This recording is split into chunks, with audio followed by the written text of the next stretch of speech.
दर्शकवृन्द यो तपाईहरुले देख्नु हुँदैछ है केजीमा 1,10,000 पर्ने यो कालो अदुवा तपाईहरुले देख्नु भएको छ दर्शकवृन्द। मैले यहाँनिर यो कटरेको नर्सरीमा देखेँ हैन। अन्त तपाईहरुलाई पनि यो कुरो चाहिँ साझा गर्नु मन लाग्यो है।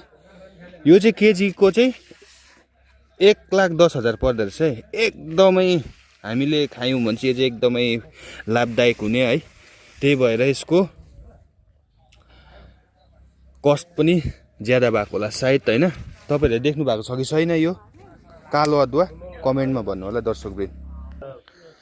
दर्शकवृन्द यो चाहिँ मैले तपाईहरुलाई अघि है 1,10,000 केजी भनेको थिएँ हैन। त्यो चाहिँ तपाईहरुले सही जग्गामा पुर्याउनु भयो भने चाहिँ तर गाउँतिर चाहिँ तपाईहरुको यो अहिले 3,500 4,000 रुपैयाँ केजी चाहिँ छ।